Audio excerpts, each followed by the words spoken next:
लेकिन जब तक नंद बाबा गोकुल पहुंचते उसके पहले पूतना राक्षसी पहुंच गई।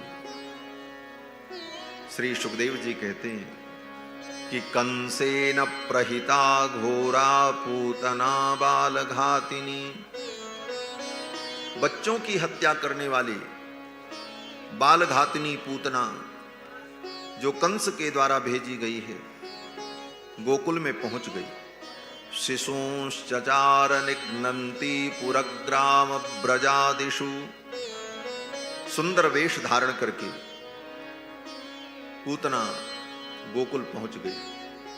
योषित्वा माययात्मानं प्राविशत कामचारिणी, सुंदर स्त्री का वेश बनाया और गोकुल में पहुंच गई और गोकुल की गलियों में घूमने लगी।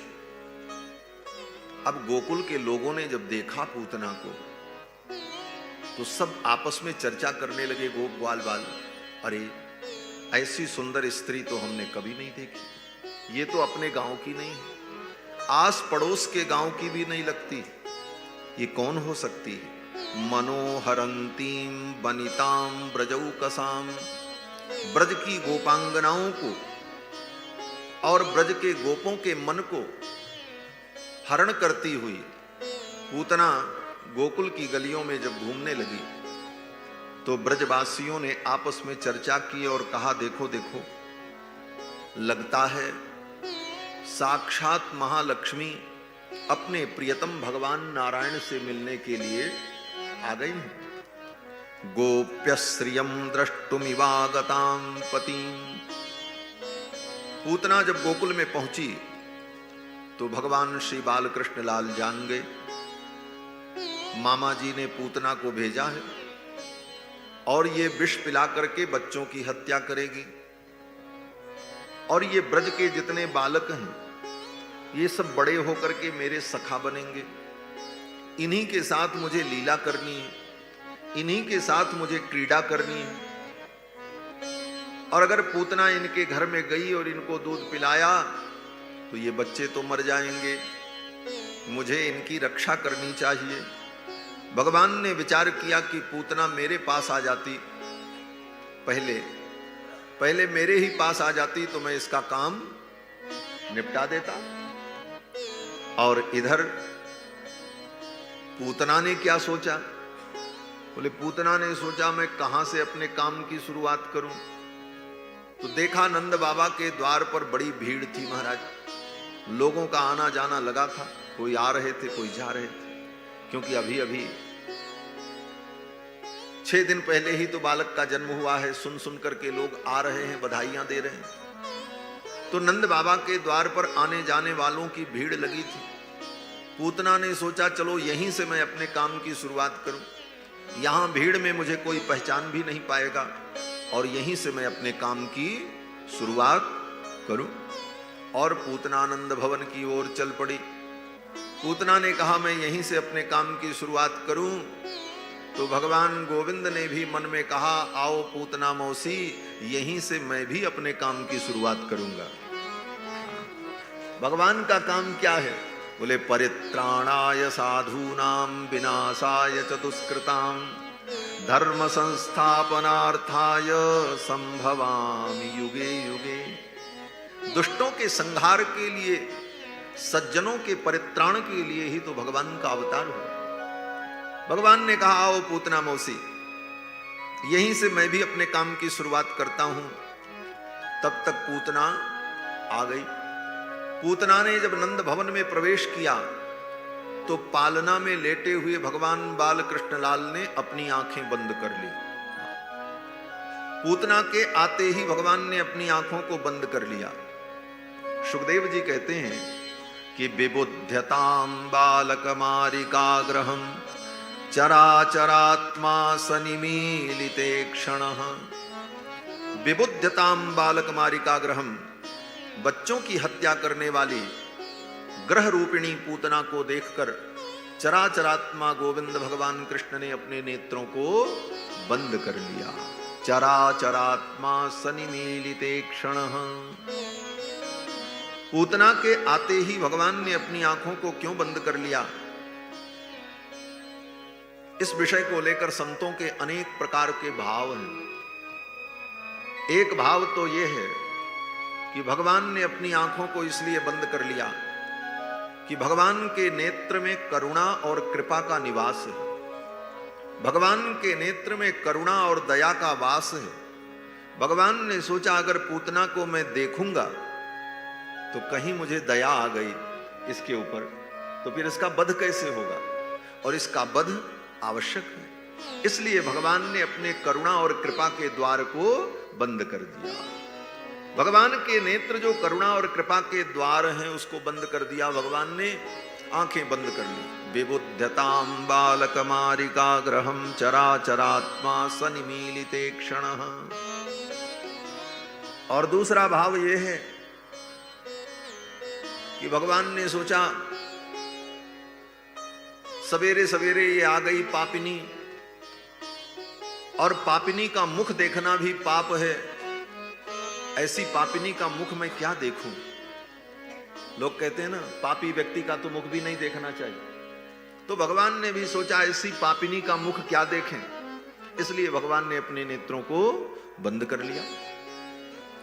भगवान ने इसलिए भी नेत्रों को बंद कर लिया कि भगवान ने सोचा ये पूतना आई है, दूध भी पिलाएगी और साथ में जहर भी पिलाएगी, दोनों पिलाएगी। दूध तो पिलाती है मां, और जहर कौन पिलाता है? बोले विष पिलाने वाला शत्रु होता है। तो ये विष भी पिलाएगी और दूध भी पिलाएगी। तो मैं इसको माता की गति प्रदान करूं कि इसको शत्रु की गति प्रदान करूं, ये विचार करने के लिए भगवान ने अपनी आंखों को बंद कर लिया। जैसे किसी गंभीर विषय पर विचार करना होता है तो व्यक्ति आंख बंद करके चिंतन करता है, उसी प्रकार भगवान भी आंख बंद करके चिंतन करने लगे कि पूतना को मैं माता की गति प्रदान करूं कि शत्रु की गति प्रदान करूं। विबुध्यताम बालकमारिकाग्रहम चराचरात्मा सनिमीलिते क्षणः। एक भाव यह भी है कि भगवान ने सोचा लीला में पूतना का दूध तो मुझे पीना ही पड़ेगा, लेकिन इस राक्षसी का हम दूध पिएं, इस पापिनी का दूध मैं पीऊं?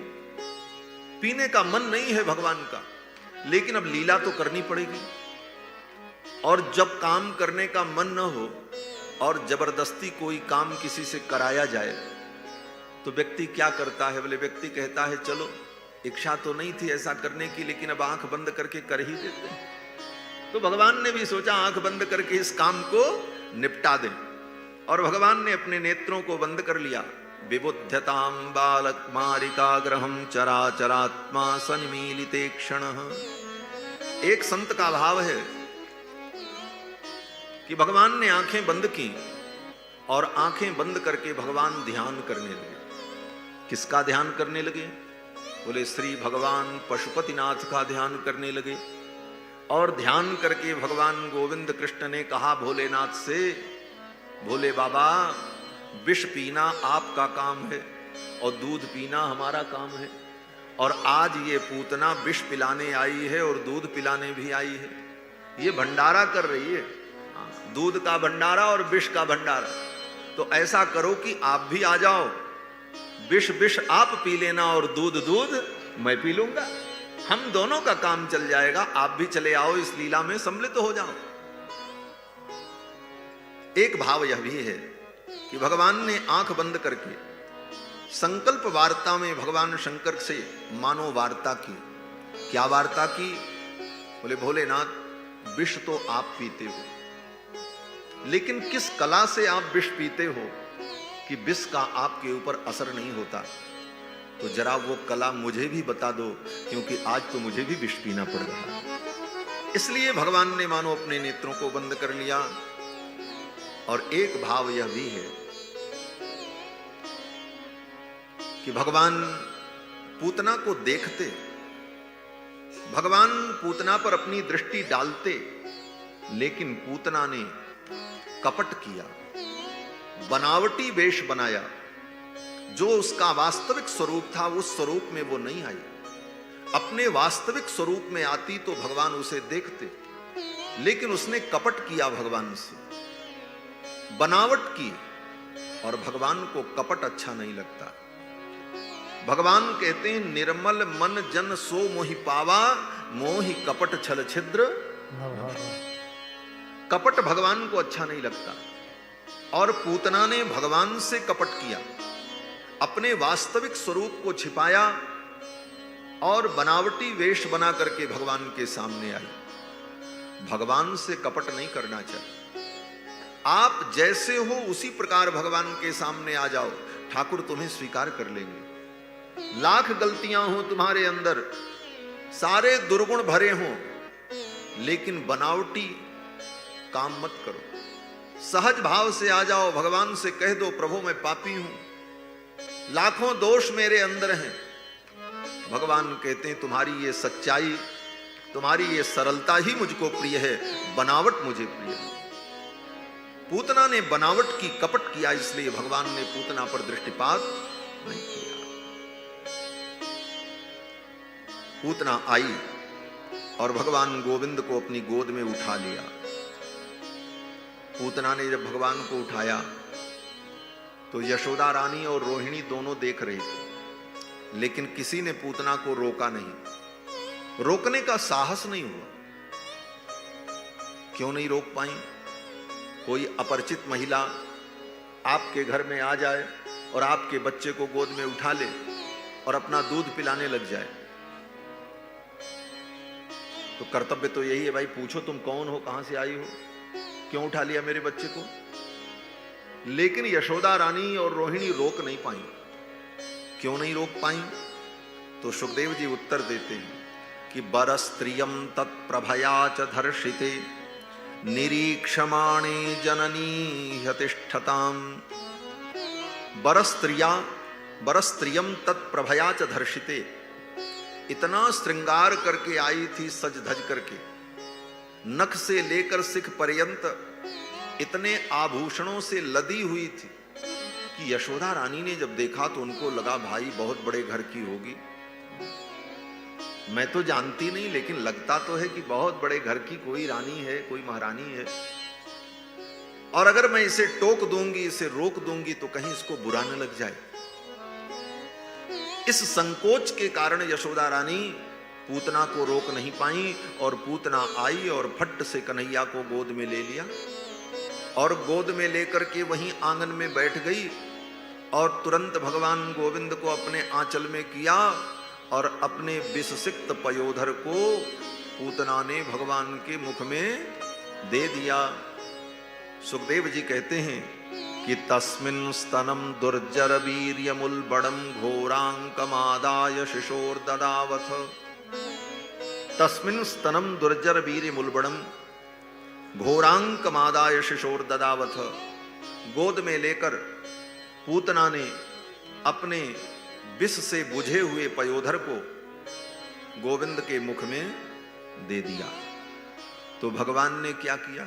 बोले भगवान ने भी अपने नन्हे नन्हे हाथ से पूतना के पयोधर को पकड़ लिया। सुखदेव जी कहते हैं कि गाढ़म कराभ्याम भगवान प्रपीड्य तत्। भगवान ने कस करके पूतना के पयोधर को पकड़ लिया। गाढ़म कराभ्याम भगवान प्रपीड्य तत् प्राणैः समम रोष समन्वितो पिबत। और रोष से समन्वित होकर भगवान पूतना के दूध के सहित उसके प्राण को भी पीने लगे। अब भगवान ने जब पकड़ा पूतना को और पूतना का दूध पीते पीते भगवान उसके प्राण को भी जब पीने लगे, प्राण को भी खींचने लगे, तब पूतना को पीड़ा होने लगी। पूतना थोड़ा कसमसाने लगी। थोड़ी देर तक तो पूतना ने सहन किया, लेकिन जब सहन नहीं हुआ तब पूतना चिल्लाने लगी। सा मुंच मुंचालमिति प्रभाषिणी। चिल्लाने लगी, अरे मुंच मुंच छोड़ दे छोड़ दे। सा मुंच मुंचालमिति प्रभाषिणी निष्पीड्यमानाखिल जीव मर्मिणी। पूतना के मर्म मर्म फटने लगे और पूतना चिल्लाने लगी, अरे छोड़ दे छोड़ दे, अरे पूत ना, अरे पूत ना, अरे बेटा बस अब छोड़ दे। लेकिन भगवान नहीं छोड़ते। भगवान ने तो पहले ही कस करके पकड़ लिया था पूतना को। गाढ़म कराभ्याम भगवान प्रपीड्य तत्, भगवान जानते थे कि जब मैं इसके प्राण को पीऊंगा तो ये भागेगी, अगर ये भाग गई तो इसका उद्धार कैसे होगा, इसलिए भगवान ने कस करके पूतना को पहले ही पकड़ लिया।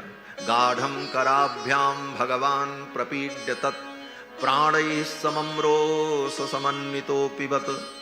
पूतना कहने लगी छोड़ दे मुंच मुंच। तो मानो भगवान कहते हैं, अरे पूतना मौसी, हम किसी को पकड़ते नहीं, और पकड़ लें तो फिर बैकुंठ पहुंचाए बिना छोड़ते नहीं।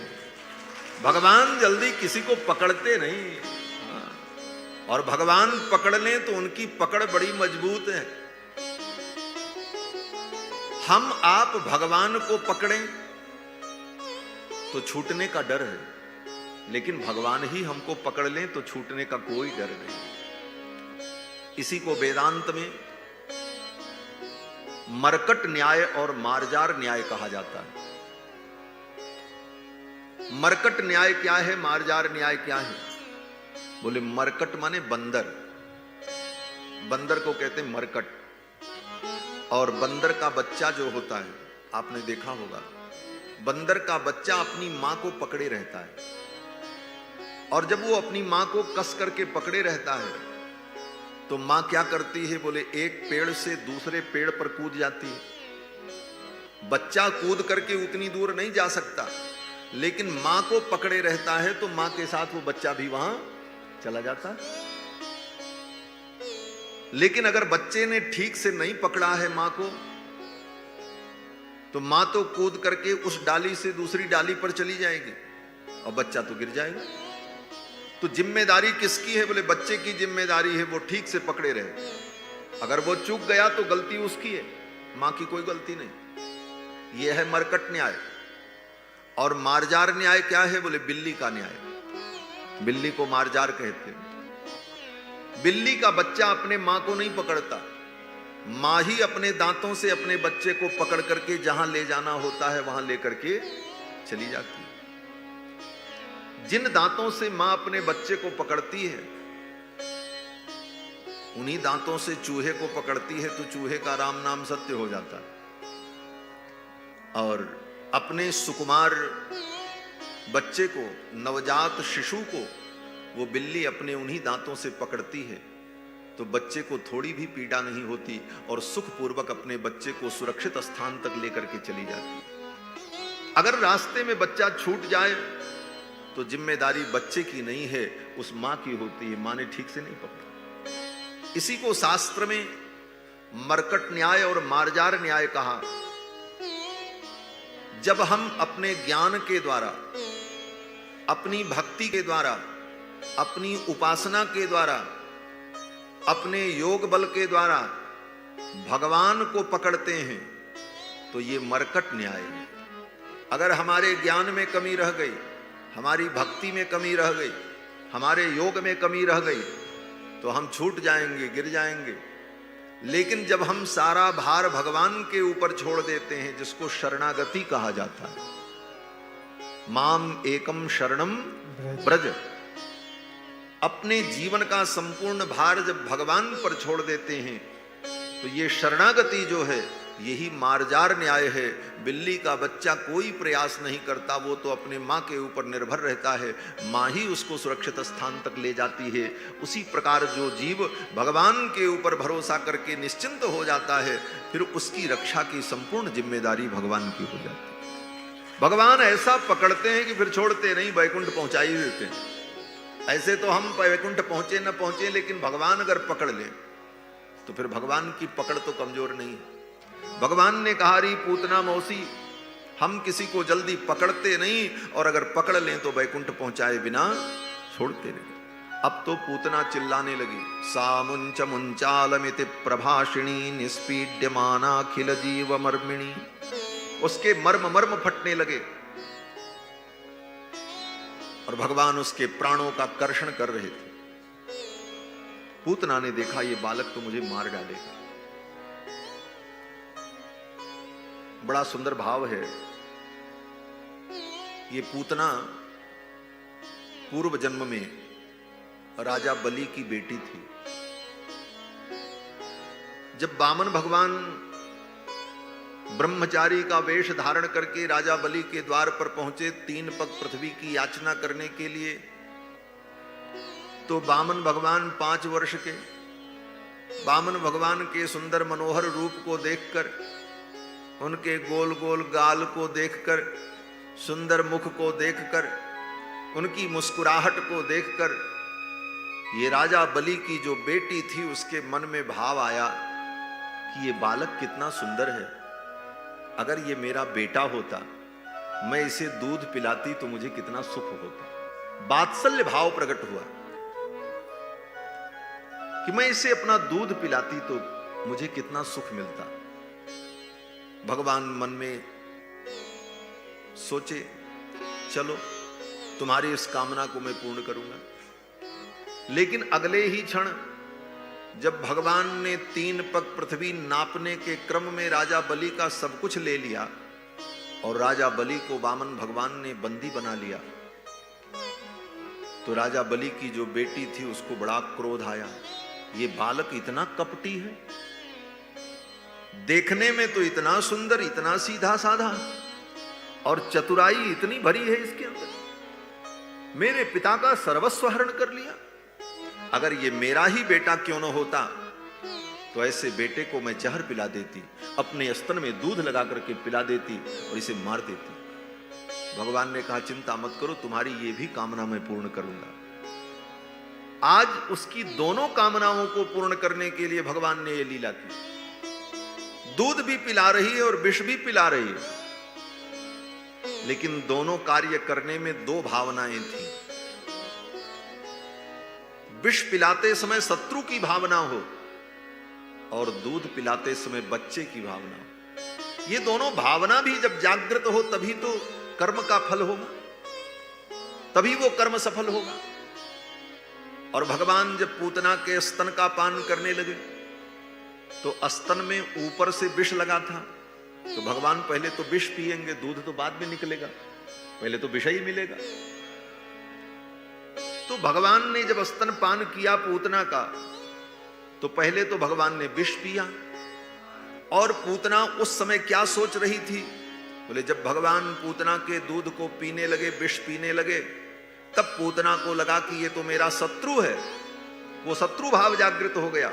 जो पूतना ने पूर्व जन्म में सोचा था मैं इसको विष पिला देती, और विष पीने के बाद भगवान जब उसके दूध को पीने लगे, तब पूतना के मन में वो वात्सल्य भाव आया, क्योंकि पूतना ने सोचा था ये मेरा बालक होता तो मैं इसे दूध पिलाती। और जब भगवान दूध पीने लगे तब पूतना को लगा, रे ये तो बालक है, और पूतना के मन में वात्सल्य भाव प्रकट हो गया। और पूतना कहने लगी, अरे बेटा छोड़ दे, छोड़ दे, सा मुंच मुंचाल मिति प्रभाषिणी, अरे बेटा छोड़ दे, इसमें विष लगा है, इसे तू मत पी, नहीं तो तू मर जाएगा। जैसे मां के हृदय में वात्सल्य होता है, वो वात्सल्य भी प्रकट हो गया उस क्षण। सा मुंच मुंचाल मिति प्रभाषिणी निष्पीड्यमान अखिल जीव मर्मिणी। पूतना के मर्म मर्म फटने लगे। फिर तो पूतना ने देखा भी ये बालक तो मुझे मार डालेगा। फिर तो पूतना भगवान बाल कृष्ण लाल को लेकर के आकाश में उड़ गई, विशाल रूप धारण कर लिया महाराज। तब तक यशोदा रानी, रोहिणी, ये सब दौड़ी, अरे मारो मारो, पकड़ो, रोको। कौन पकड़े कौन रोके, वो तो आकाश में उड़ती जा रही। बड़ी विशाल काया जब आकाश में लेकर के उड़ी तो भगवान भी बड़े प्रसन्न हुए। हाँ, भगवान बाल कृष्ण लाल ने सोचा मेरे मामा जी ने बहुत बढ़िया हेलीकॉप्टर भेजा है, थोड़ा घूम ले। हाँ, कहां घूम ले? बोले इस ब्रजमंडल में मुझे लीला करनी है, 10 वर्ष तक लीला करनी है, तो जरा निरीक्षण कर ले कहां कौन कौन सी लीला होगी। तो हवाई सर्वेक्षण भगवान करने लगे। अब पूतना भगवान को लेकर के उड़े, और ज्यों ही मथुरा की ओर जाने लगे तब तक भगवान हैंडल घुमा देते। स्टीयरिंग तो भगवान ही के हाथ में थी। अब तो भगवान इधर घुमा दे तो इधर घूमे, कभी इधर जाए कभी उधर जाए। पूरे ब्रजमंडल की परिक्रमा की पूतना ने, और भगवान ने आकाश से ही संपूर्ण ब्रजमंडल का निरीक्षण किया। ये मेरा ब्रज है, यहां मुझे लीला करनी है। अब तो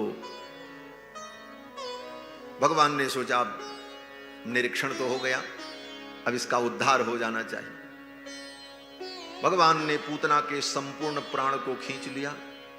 पूतना जब निष्प्राण हुई तो आकाश से नीचे की ओर गिरने लगी महाराज। अब विशाल काया थी, सुखदेव जी कहते हैं 6 कोस लंबी थी, 18 किलोमीटर लंबा शरीर उसका था, छोटी मोटी नहीं थी। अब जब आकाश से गिरने लगी तो ऐसे उड़ती हुई जा रही थी और भगवान उसकी छाती में चिपके हुए थे। जब वो गिरने लगी ऊपर से तो भगवान ने देखा, अरे ये नीचे गिरेगी, मैं तो दब जाऊंगा, ये इतनी बड़ी पूतना मेरे ऊपर, मैं तो नीचे दब जाऊंगा। तो भगवान ने तुरंत पूतना को उल्टा कर दिया, पीठ के बल कर दिया, और पूतना जब पीठ के बल गिरी ऊपर से धड़ाम से नीचे, तो 6 कोस के अंदर जितने वृक्ष थे, जितने बड़े बड़े पेड़ थे, सब नष्ट हो गए। सुखदेव जी कहते हैं, राजन पतमानोपि तद्देह स्त्रीगव्योत्यंतर द्रुमान चूर्णयामास राजेंद्र महदासी तदद्भुतम। पूतना जब आकाश से गिरी तो 6 कोस के अंदर जितने वृक्ष थे सब चूर चूर हो गए, और पूतना पीठ के बल गिरी धम्म से, और उसी की छाती पर भगवान खेल रहे थे। अब तो गोप ग्वाल बाल पहुंचे दौड़ते हुए, और जाकर के पूतना के चारों तरफ ढूंढा, देखा कन्हैया कहां है, कन्हैया कहां है।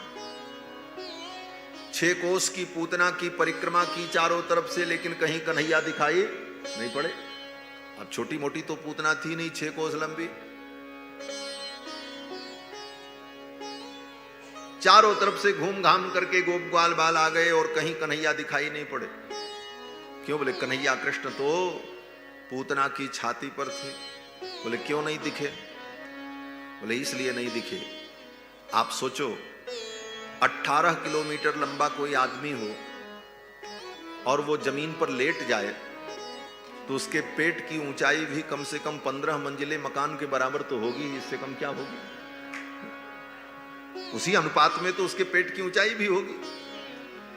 18 किलोमीटर लंबा आदमी हो और सो जाए जमीन पर तो उसकी छाती की ऊंचाई तो कम से कम 15 मंजिला मकान के बराबर, और 15 मंजिल मकान के ऊपर कोई बच्चा बैठा हो तो सड़क पे चलने वालों को क्या दिखे?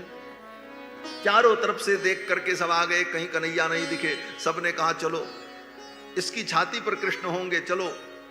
अब कैसे जाएं उसकी छाती पे? अब तो महाराज बांस बल्ली बड़ी बड़ी लकड़ियां ला करके और फिर पूतना के शरीर का आरोहण किया, और पूतना के पेट पर चढ़ करके जब गए तो महाराज देखा पूतना का पेट क्या था महाराज, एयरपोर्ट का वो,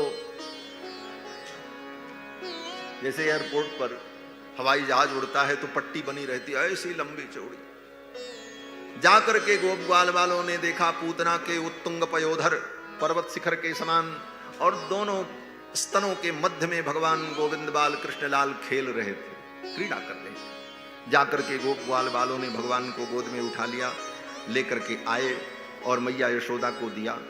मैया यशोदा ने अपने लाला को उलट पलट करके देखा, कहीं चोट तो नहीं लगी, कहीं खरोच तो नहीं लगी। भगवान के शरीर में एक खरोच भी नहीं लगी, लेकिन मैया के मन में बड़ा भय व्याप्त हो गया। यशोदा रानी और रोहिणी दोनों माताओं ने कहा आपस में, चलो दीदी इसे स्नान कराते हैं, राक्षसी ने इसे छू दिया है, अब इसे डर लगेगा, दूध नहीं पिएगा, इसे नींद नहीं आएगी, चलो कोई उपाय करते हैं। फिर तो दोनों माताओं ने मिलकर के भगवान बाल कृष्णलाल को स्नान कराया। किस चीज से स्नान कराया? सुखदेव जी कहते हैं गाय के मूत्र से स्नान कराया। गोमूत्रेण स्नापयित्वा पुनर्गोरजसार्भकम, गाय के मूत्र से भगवान को स्नान कराया, और गाय के चरण की जो मिट्टी, गौशाला की मिट्टी, उस मिट्टी को लेकर कन्हैया के पूरे शरीर में मल मल करके, और फिर जमुना जल से स्नान कराया। और इसके बाद यशोदा रानी ने इतना गाय का गोबर लिया और कन्हैया को गोद में लेकर के बैठ गईं, और दोनों माताएं, माँ यशोदा और माँ रोहिणी, गाय का गोबर लेकर कन्हैया के एक एक अंग में गाय के गोबर का टीका लगाने लगी। मत्थे पर लगाया, गाल पर लगाया, कान पे लगाया, छाती में लगाया, पैर में, हाथ में, सब जगह। और भगवान का एक एक नाम लेकर के, मंत्र पढ़ करके भगवान की रक्षा करने लगी। रक्षाम चक्रुश्च सकृता द्वादशांगेषु नामभिः। थोड़ा थोड़ा आगे बढ़ जाओ, पीछे जो बैठे उनको भी जगह मिल जाएगी। बोलो श्री सीतारामचंद्र भगवान की जय। 2 बार भगवान नाम संकीर्तन कर लें। भज राधे राधे गोविंद गोविंद राधे, भज राधे राधे गोविंद गोविंद राधे, भज राधे राधे गोविंद गोविंद राधे, भज राधे राधे गोविंद गोविंद राधे, भज राधे राधे गोविंद गोविंद राधे, भज राधे राधे गोविंद गोविंद राधे। गोविंद राधे गोपाल राधे, गोविंद राधे गोपाल राधे, गोविंद राधे गोपाल राधे, गोविंद राधे गोपाल राधे, भज राधे राधे गोविंद गोविंद राधे, भज राधे राधे गोविंद गोविंद राधे, भज राधे राधे गोविंद गोविंद राधे, भज राधे राधे गोविंद गोविंद राधे। गोविंद राधे गोपाल राधे, गोविंद राधे गोपाल राधे, गोविंद राधे गोपाल राधे, गोविंद राधे गोपाल राधे, भज राधे राधे गोविंद गोविंद राधे, भज राधे राधे गोविंद गोविंद राधे, भज राधे राधे गोविंद गोविंद राधे, भज राधे राधे गोविंद गोविंद राधे, गोविंद राधे गोपाल राधे, गोविंद राधे गोपाल राधे, गोविंद राधे गोपाल राधे, गोविंद राधे गोपाल राधे। बोलो श्री गोविंद भगवान की जय। जय जय श्री राधे श्याम। मैया यशोदा ने गाय का गोबर लिया और कन्हैया के एक एक अंग में गाय के गोबर का टीका लगाया। रक्षाम चक्रुश्च सकृता द्वादशांगेषु नामभिः। भगवान के एक एक अंगों में भगवान का एक एक नाम उच्चारण करती हुई यशोदा रानी भगवान का संरक्षण करती है। यशोदा जी कहती हैं कि इंद्रियाणि हृषिकेशः प्राणान्नारायणो वतु। भगवान हृषिकेश मेरे बालक के इंद्रियों की रक्षा करे, भगवान नारायण मेरे बालक के प्राण की रक्षा करे। श्वेतद्वीपपतिश्चित्तम, श्वेतद्वीप के स्वामी जो भगवान हैं वे मेरे बालक के चित्त की रक्षा करें। मनो योगेश्वरो वतु। भगवान योगेश्वर मेरे बालक के मन की रक्षा करे। प्रश्निगर्भस्तुते बुद्धिम। भगवान प्रश्निगर्भ मेरे बालक के बुद्धि की रक्षा करें। आत्मानं भगवान परः। परमेश्वर भगवान मेरे बालक के आत्मा की रक्षा करें। क्रीडन्तं पातु गोविंद शयानं पातु माधवः। जब मेरा बालक क्रीड़ा करे तो भगवान गोविंद इसकी रक्षा करें। जब मेरा बालक शयन करे तो भगवान माधव इसकी रक्षा करें। भुंजानम यज्ञ भुक्पातु, जब मेरा बालक भोजन करे तो भगवान यज्ञ नारायण इसकी रक्षा करें। बोले भोजन करते समय यज्ञ नारायण भगवान रक्षा करें क्यों? बोले बालक है, बालक को पता ही नहीं होता कितना हमको खाना है और क्या खाना है, तो कहीं मेरा बालक ज्यादा खा ले अथवा कोई ऐसी चीज खा ले कि जो इसके लिए हितकारी न हो, तो जैसे यज्ञ नारायण भगवान यज्ञ कुंड में अग्नि प्रज्वलित रहती है और कुछ भी डालो तो वो भस्म हो जाता है, उसी प्रकार यज्ञ नारायण भगवान मेरे बालक के पेट में बैठ जाएं और मेरा बालक कुछ भी खाए तो वो सब पच जाए। भुंजानम यज्ञ भुक् पातु सर्वग्रह भयंकर डाकिन्यो यातु धान्यश्च कूष्मांडायैर्भकग्रहाः भूत प्रेत पिशाचाश्च यक्ष रक्षो विनायकाः कोटरा रेवती ज्येष्ठा पूतना मातृकादयः उन्मादाये ह्यपस्मारा देह प्राणेन्द्रिय ध्रुव।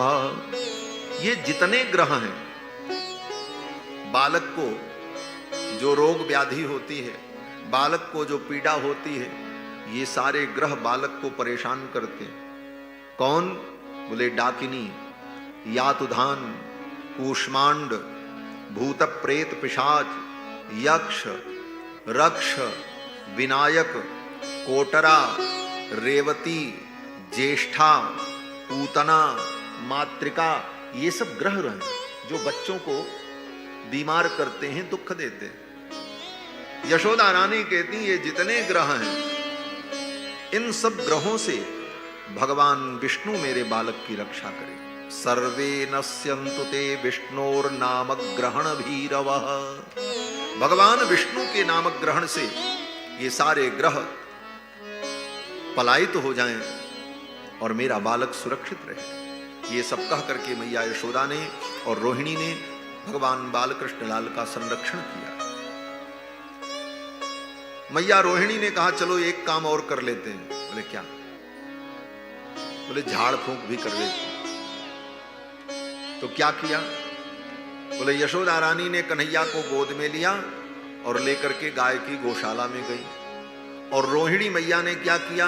बोले रोहिणी मैया ने गाय की पूंछ को पकड़ा और गाय की पूंछ को पकड़ करके कन्हैया के ऊपर 5 बार घुमाया और कहा मेरे बालक की अलाय बलाय जो सब कुछ हो वो सब समाप्त हो जाए। गाय की पूंछ को गोविंद के ऊपर घुमाया और भगवान का संरक्षण किया। गोपुच्छ भ्रमणादिभिः रक्षाम विदधिरे सम्यक गोपुच्छ भ्रमणादिभिः। गाय की पूंछ को घुमा करके बालक के ऊपर संरक्षण किया। गाय की पूंछ घुमा दो तो कैसी भी नजर लगी हो, कोई दोष हो तो वो समाप्त हो जाता है। इसीलिए मंदिर में भगवान के सामने आज भी पहाड़ पर रहने वाली जो गाय होती है उसके पूंछ का बना हुआ चंवर भगवान के सामने इसीलिए डुलाया जाता है। ये जो चंवर डुलाते हैं ये क्या है? पहाड़ पर रहने वाली जो गाय है, गाय की ही प्रजाति है जिसको याक कहते हैं, उसकी पूंछ का बना हुआ ये व्यजन, इसके द्वारा भगवान की नजर उतारी जाती है। इतने लोग दर्शन कर रहे हैं आरती के समय, पूजा के समय में, कहीं किसी की नजर न लग जाए, किसी का दोष न लग जाए, किसी की दृष्टि न लग जाए, इसलिए भक्त लोग भगवान के सामने चंवर डुलाते रहते हैं, गाय की पूंछ को घुमाते रहते हैं कि भगवान को नजर न लग जाए। भक्ति में यही विशेषता है। भक्ति में सब कुछ उल्टा होता है। क्या उल्टा होता है? बोले जो सारी दुनिया के रक्षक भगवान हैं वो रक्ष हो जाते हैं और भक्त भगवान की रक्षा करता है। भक्ति में भाव विपर्य हो जाता है, भाव बदल जाता है। रक्षक जो है वो रक्ष हो जाता है और जो रक्ष है वो रक्षक बन जाता है। मैया यशोदा ने और रोहिणी ने भगवान का रक्षण किया और तब तक इधर से नंद बाबा मथुरा से लौट करके आए। जब नंद बाबा गोकुल जाने लगे तो रास्ते में देखते हैं रास्ता जाम। क्यों? बोले रास्ते में पड़ी है पूतना, इधर के आदमी इधर, उधर के लोग उधर। उतनी बड़ी पूतना को पार करके कौन जा सकता? गोप ग्वाल बाल आए, नंद बाबा ने पूछा ये सब क्या हुआ? गोप ग्वाल वालों ने सारा वृत्तांत बताया। नंद बाबा ने कहा नारायण ने बड़ी कृपा की, मेरा बालक सुरक्षित है। गोप ग्वाल वालों ने कहा बाबा बालक तो सुरक्षित है लेकिन गोकुल सुरक्षित नहीं है। बोले क्यों? गोप ग्वाल वालों ने कहा महाराज ये इतनी बड़ी पूतना, इसका अगर अंतिम संस्कार नहीं किया गया तो ये यहीं पड़ी रहेगी और इसके शरीर में कई हजार टन मांस होगा। कुत्ता गिद्ध पशु पक्षी नोच नोच करके इसे खाएंगे, दुर्गंध फैलेगी और ब्रजमंडल में भयंकर बीमारियां पैदा हो जाएंगी। इसका क्या किया जाए, इसका क्या उपाय? नंद बाबा ने कहा भैया बात तो तुम ठीक कहते हो, इसको तो उठा करके चिता पर रखना भी असंभव है।